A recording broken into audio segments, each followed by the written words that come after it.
Hidup Jokowi!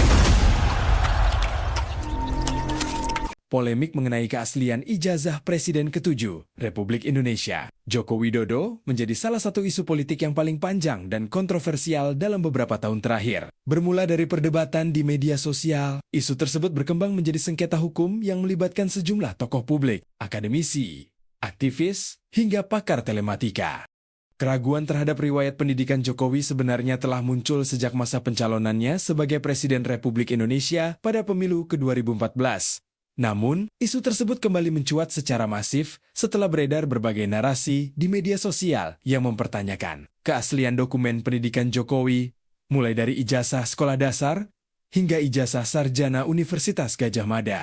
Sejumlah pihak kemudian mengangkat isu tersebut ke ruang publik melalui diskusi, podcast, kanal YouTube, media sosial, dan berbagai forum lainnya. Mereka mengklaim menemukan kejanggalan pada dokumen yang beredar dan mendesak dilakukan pemeriksaan lebih lanjut terhadap ijazah Jokowi.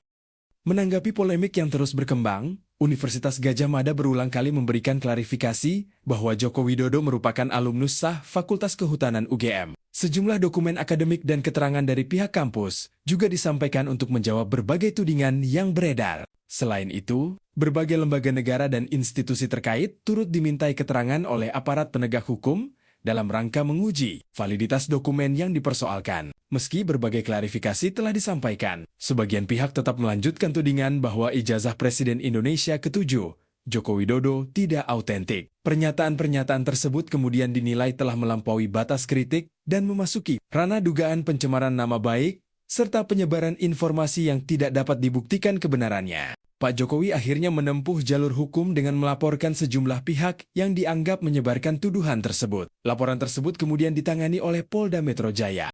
Dalam proses penyidikan, polisi memeriksa banyak saksi, mengumpulkan dokumen, serta melakukan pengujian forensik terhadap berbagai barang bukti. Menurut keterangan kepolisian yang dikutip sejumlah media, penyidik juga melibatkan laboratorium forensik dan melakukan pemeriksaan terhadap puluhan hingga ratusan saksi untuk memastikan seluruh unsur perkara terpenuhi. Seiring berjalannya penyidikan, sejumlah nama ditetapkan sebagai tersangka dalam 2 klaster perkara. Di antaranya adalah Roy Suryo, Dr. Tifa, Rismon Sianipar, Kurnia, Fadilah, serta beberapa pihak lain yang dinilai berperan dalam penyebaran tuduhan terkait ijazah Jokowi. Sebagian tersangka lainnya kemudian memperoleh penghentian penyidikan SP3, sementara perkara terhadap tersangka lain tetap dilanjutkan. Memasuki pertengahan tahun 2026, perkara tersebut mencapai babak baru. Kejaksaan Tinggi DKI Jakarta menyatakan berkas perkara terhadap Roy Suryo dan Dr. Tifa telah lengkap atau P21 dengan status tersebut. Penyidik Polda Metro Jaya dapat melanjutkan proses ke tahap berikutnya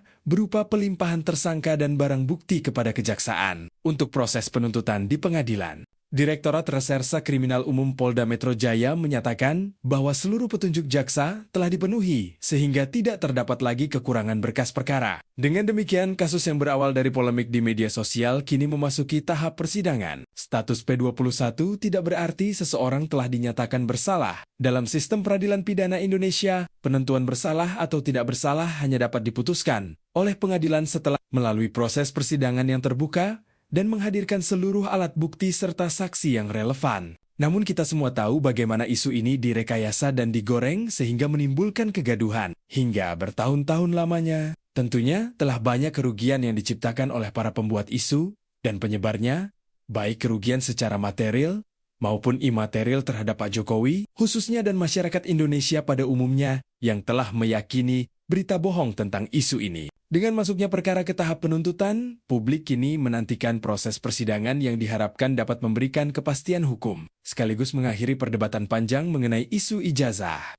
Perjalanan kasus ini menjadi contoh bagaimana sebuah isu yang bermula dari ruang digital dapat berkembang menjadi perkara hukum besar yang melibatkan tokoh-tokoh nasional dan mendapat perhatian luas masyarakat Indonesia. Saya berharap kita semua dapat menyadari bahwa isu mengenai ijazah Bapak Jokowi sebenarnya hanyalah pintu masuk menuju persoalan yang jauh lebih besar tentang hubungan antara teknologi, politik, media, dan demokrasi di Indonesia. Mari kita sama-sama menjaga kedamaian dengan mengedepankan kewaspadaan dan kecerdasan literasi digital.